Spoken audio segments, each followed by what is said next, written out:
दूसरी घटना सुन लो। दंभ रहित पुरुष जो वस्तुतः भगवत प्रेमी महापुरुष, उनका जीवन कैसा होता है, ये समझने की बात है। बहुत दिव्य भावावेश बाबा के शरीर में रहता था। तो कुछ समय बाबा ने निश्चय किया था कि जिस गांव में अखंड कीर्तन होगा उसी गांव में हम रहेंगे, जहां कीर्तन नहीं होगा वहां हम नहीं रहेंगे, नहीं जंगल में रहेंगे। तो ये नियम लिया। तो इस सहारे कई गांवों में जहां जहां जाते वहां कीर्तन होता है, अखंड कीर्तन चलता है। तो कोटा जिले में भैया जी, चंबल के किनारे कोई गांव है, वहां गांव के लोगों ने कीर्तन किया। 4 महीने बाबा को रखा, 4 महीने तक अखंड चलता रहा। फिर बोले कि कुछ यहाँ उत्सव वगैरह हो जाए, कुछ कथा वार्ता हो जाए, भंडारा हो जाएगा। बाबा को दूसरे गांव में जाना था। तो बाबा कीर्तन में ही ज़्यादा रहते। महामंत्र का कीर्तन चलता था, हरे राम राम राम हरे हरे, हरे कृष्ण कृष्ण कृष्ण हरे हरे। और बाबा कीर्तन तो करते ही रहते थे, बिना उसके भी अकेले भी कीर्तन आए नहीं। तो गांव के लोगों को चिंता हुई, बाबा गए थे, आए क्यों नहीं। तो वहाँ देखा तो बाबा का कमंडल रखा है, उनकी लंगोटी रखी है, थे बाबा पहले, खड़ाऊँ भी रखी है, पादुका, कमंडल, लंगोटी, गमछा सब रखा है, बाबा नहीं है। खोजा तो बाबा थे नहीं, किसी ने देखा भी नहीं था किसके सामने डूबे। संभावना ये व्यक्त की गई कि बाबा डूब गए। और चंबल में बहुत मगर हैं, मगरमच्छ बहुत हैं वहाँ चंबल में।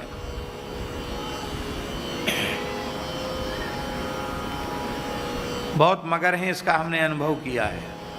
हमारे साथ त्यागी जी तो यहाँ है नहीं तो हम बता देते, त्यागी जी उस घटना के साक्षी हैं। हम लोग इधर मुरैना तरफ कहीं कथा हो रही थी और कोई पर्व का दिन आया, तो हमने कहा चंबल स्नान करेंगे। वहीं चंबल में खड़े होकर जप करने लगे और चारों ओर से मगरों ने घेर लिया। 8-10 मगर, जितने साथ थे सब भाग खड़े हुए। हम तो जप कर रहे थे, संध्योपासन के बाद अष्टोत्तर शत गायत्री जप कर रहे थे। हम तो निर्भय रहे, शरीर जिसने दिया है वो जाने, अपने तो भजन कर रहे हैं। जब संध्या हो जाएगी तब खाने हो तो खाए जाएं, इससे बढ़िया क्या होगा। पर्व का दिन है, अपने तो हर समय मरने के लिए तैयार बैठे हैं, ले जाए। लेकिन चारों ओर से दर्शन देख के ही चले गए, किसी ने कृपा नहीं की। तो अनुभव है कि उसमें मगर बहुत हैं, चंबल में बहुत मगर हैं। तो महाराज जी, लोगों ने ये संभावना व्यक्त की कि मगरमच्छ बाबा को खा गया। फिर भी कुछ लोग थे, बोले नहीं नहीं भाई, जाल डालना चाहिए। तो दूर तक बड़ा जाल डाला गया, बड़ा जाल जो नदी के इस पार से उस पार चला जाता है, महाजाल कहते हैं। जाल डाला तो जाल में बाबा आ गए, फंस के आ गए। अब बाबा को डूबे हुए 24 घंटे से अधिक हो गया था। आप विचार कर सकते, 24 घंटे से अधिक कोई व्यक्ति डूब के रहे तो बच सकता है क्या। बाबा के शरीर को बाहर निकाला, शरीर में कोई चेतना का लक्षण नहीं था। तब लोगों ने सोचा कि अब बाबा को संस्कार कर दें। भाई, मृत शरीर का तो संस्कार ही किया जाएगा। तो लकड़ी वकड़ी इकट्ठी की, संस्कार की तैयारी हो गई। उसी समय कोटा के जज थे, उनका नाम था द्वारिका लाल दुबे। वो बाबा के शिष्य थे। तो द्वारिका लाल जी दुबे माला फेर रहे थे और उसी समय थोड़ी सी तंद्रा आई उनको, और तंद्रा में ही रघुनाथ जी की झलक मिली। और राम जी ने कहा कि देखो, बाबा तो तीव्र विरह के कारण देह त्याग कर मेरी सन्निधि में आ गए हैं, पर मैं उन्हें भेज रहा हूँ फिर से शरीर में।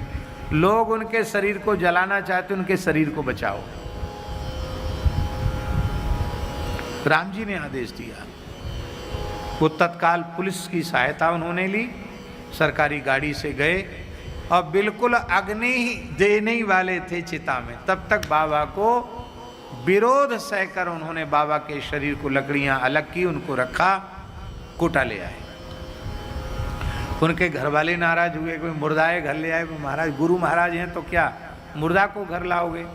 बोले दूसरा मकान है, तुम लोग वहाँ चले जाओ, हम और हमारे गुरुजी यहीं रहेंगे। गुरुजी के शरीर को, बाबा के शरीर को लिटा दिया और वहीं बैठ करके दीपक जलाकर तुलसी का गमला रखे वहीं राम राम करने लगे। कैसी निष्ठा होगी उनमें, गुरु निष्ठा। बोले जब तक हमारे गुरुजी के शरीर से दुर्गंध नहीं आती है तब तक हम इनको इनका संस्कार नहीं करेंगे। 24 घंटे डूबे हुए था, ठीक 24 घंटे बाद बाबा के शरीर में फिर से चेतना आ गई और हरे राम कीर्तन करते हुए बाबा उठ के बैठ गए।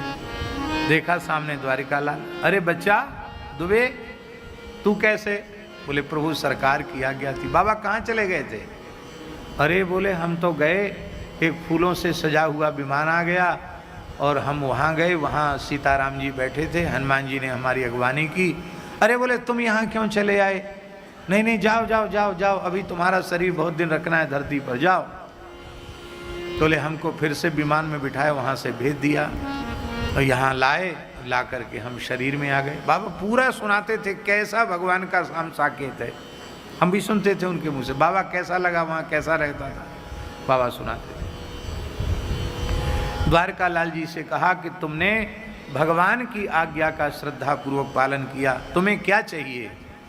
बोले बाबा हम तो जज रहे, पता नहीं कितने उटपटांग काम हुए होंगे, परमात्मा तो है नहीं हम, अब आपकी कृपा से भजन में थोड़े लगे हैं, तो हमारा भाव यही जगता कि हम कभी कीर्तन करते करते प्राण त्यागें। बोले ऐसा ही होगा। जन्माष्टमी की तिथि थी और कोटा में मंदिर का नाम के द्वारकाधीश जी ने, मथुराधीश, हाँ कोटा में मथुराधीश वल्लभ कुल के ठाकुर जी हैं। मथुराधीश प्रभु के यहाँ जन्माष्टमी का उत्सव हो रहा था और द्वारिका लाल जी अपने पैरों में घुंघरू बांध के और हाथ में करताल लेकर महामंत्र का कीर्तन कर रहे थे। खूब कीर्तन किया, घंटों कीर्तन किया और आरती का दर्शन किया और दंडोत करते जय सिया राम पधार।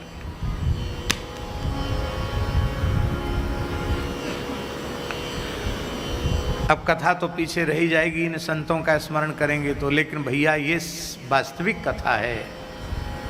जिनके जीवन में छल कपट दंभ नहीं होता है, वे अपना कल्याण तो कर ही लेते हैं, उनकी सन्निधि में जो जीव सौभाग्यवश पहुंच जाते हैं उनका भी परम कल्याण होता है। जीवन में दंभ का आश्रय नहीं, तो जो छिपना चाहता है उसको कोई खोजने वाला नहीं है। इतनी हरे राम बाबा की चर्चा की है तो एक भजन गा लेते हरे राम बाबा का, फिर आगे की कथा कहेंगे।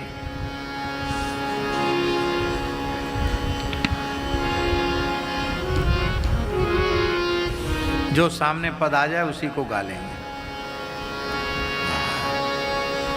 कन्हैया तेरे दर्शन बिन नहीं हमसे रहा जाता। कन्हैया तेरे दर्शन बिन नहीं हमसे रहा जाता। विरह का है बड़ा सागर नहीं हमसे तरा जाता। विरह का है बड़ा सागर नहीं हमसे तरा जाता। कन्हैया तेरे दर्शन बिन नहीं हमसे रहा जाता। कन्हैया तेरे दर्शन नहीं हमसे रहा जाता।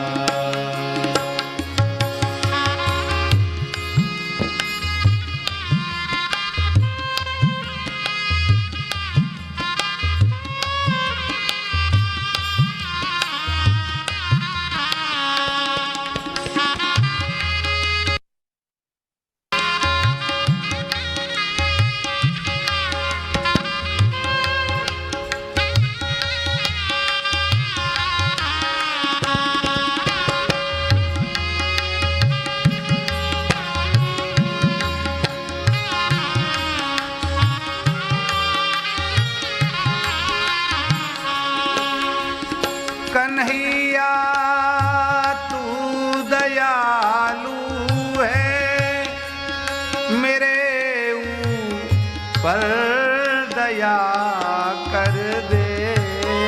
कन्हैया तू दयालु है, मेरे ऊपर दया कर दे। मेरे दया कर दे, मेरे ऊपर दया कर दे।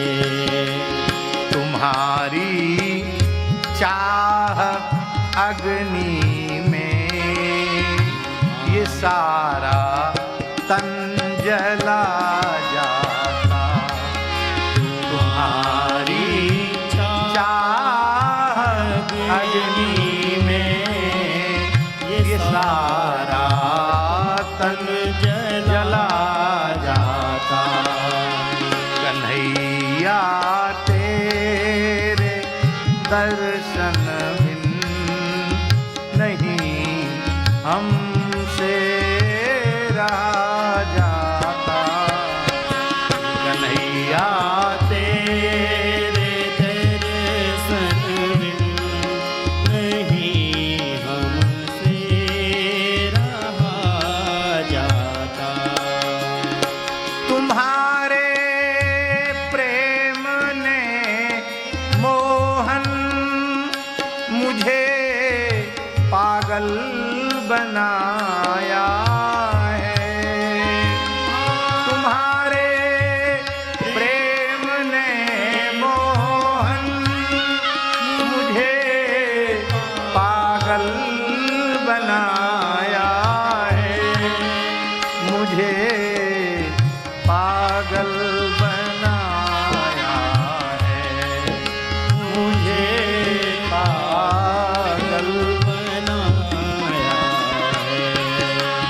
गुजरती है, गुजरती मुझ पे जो जो है, नहीं हमसे कहा जाता। गुजरती जो जो हम पर है, नहीं हमसे कहा जाता। कन्हैया तेरे दर्शन बिन नहीं हमसे रहा जाता। कन्हैया तेरे दर्शन बिन नहीं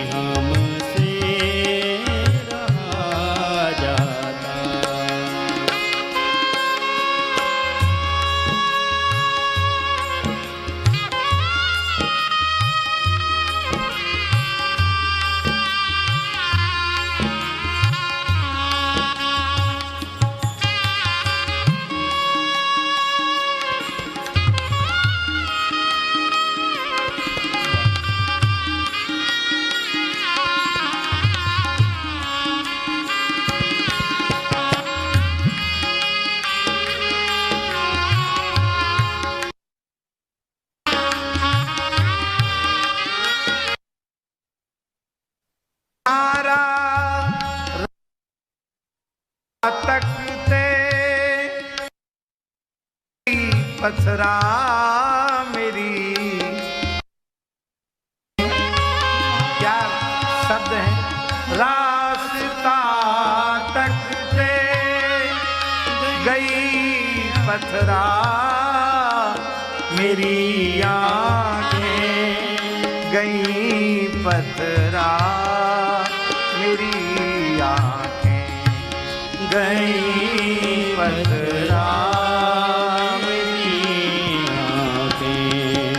न हमसे इंतजारी का ये भारी दुख सहा जाता, न हमसे इंतजारी का ये भारी दुख सहा जाता। कन्हैया तेरे दर्शन बिन नहीं हमसे रहा जाता। कन्हैया तेरे दर्शन बिन नहीं हमसे रहा जाता।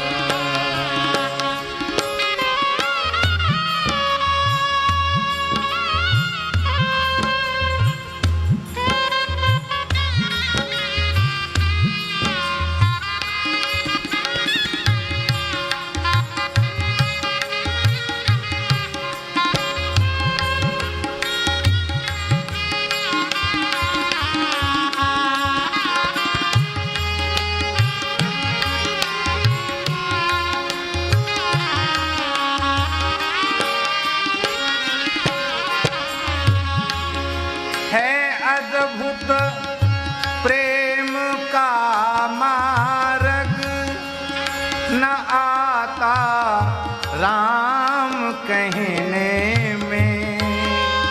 है अद्भुत प्रेम का मार्ग, न आता राम कहने में, न आता राम कहने में, न आता राम कहने में। न मरते हमसे बनता है, नहीं हमसे जिया जाता।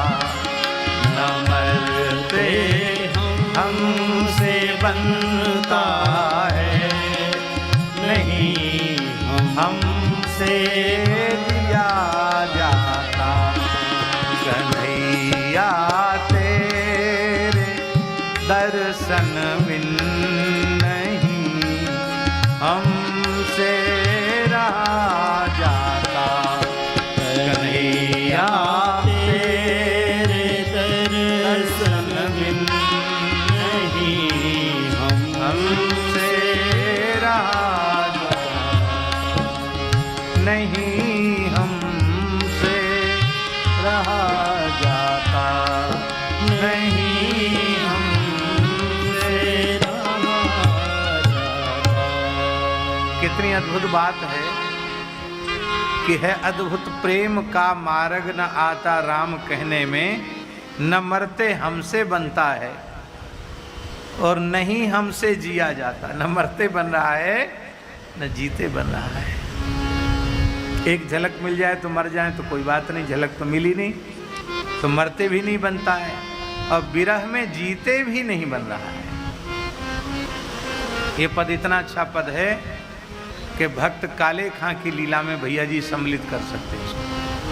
ये अपने आप आया है और शायद हमने इसको पहली बार गाया है। एक से एक बड़े विलक्षण भाव के पद हैं। तो चर्चा तो यहाँ से शुरू हुई थी कि असमंजस जी चले गए और जो छिप गया और अपने काम में लग गया उसको कोई खोजने वाला नहीं है, और जिसको छिपना ही नहीं है छपना है वो तो कहीं भी छप जाएगा। पूज्य बक्सर वाले महाराज जी कहते थे कि ज़्यादा अंतर नहीं आया है, एक मात्रा का अंतर आया है। पहले के संत अपने को छिपाते थे और अब छपाते हैं। इकार एक मात्रा का अंतर आ गया, एक मात्रा हट गई। तो पहले के संत छिपाते थे और अब के संत छपाते हैं। ये सोशल मीडिया का भी बहुत भारी दुरुपयोग हो रहा है। भाई जो मीडिया का काम देखने वाले उनसे भी हम बोल रहे हैं, दूसरों के लिए नहीं बोल रहे हैं, अपने लिए भी बोल रहे हैं। जितना लोगों को कथा कीर्तन सत्संग का लाभ हो उतना तो ठीक है, लेकिन जब देखो तब वीडियो बनाओ और जब देखो तब सब ठीक है भैया, हम तो संकोची हैं, किसी से कुछ बोलते नहीं हैं, एक दो बार बोलते हैं, बाद में जय श्री राम जी की इच्छा, और बाकी ये है, इससे बहुत बचने की जरूरत है। यद्यपि ये जो लोग छोटा छोटा अंश कोई निकाल करके और उसको डाल देते हैं, तो अनेक लोगों ने हमसे कहा कि महाराज जी इससे बहुत लाभ हो रहा है। क्यों? पूरी कथा सुनने का अवसर रहता नहीं है, तो एक कोई वाक्य रहता है तो उसको देखकर मन में जिज्ञासा होती कि क्या कहा सुने, तो कम से कम उतनी देर का सत्संग मिल जाता है, तो लोगों को लाभ हो रहा है। व्यक्ति का प्रचार प्रसार नहीं, भगवान का प्रचार प्रसार। कितने कितने प्रचार प्रसार वाले व्यक्ति थे, और राम नाम सत्य है, गोपाल नाम सत्य है, अब कहाँ गए वो प्रचार प्रसार? जो कभी देश के प्रधानमंत्री थे, देश के राष्ट्रपति थे, उनको तो पूरा विश्व जानता था। याद है आपको कौन सो राष्ट्रपति कब पैदा भय हो, कब मरे हो, और कौन सो प्रधानमंत्री कब पैदा भय हो, कब मरे हो? समाचार में आता है कि आज उनकी पुण्यतिथि थी। माल्य जो बेचारे कहते हैं ना, जब तक सूरज चांद रहेगा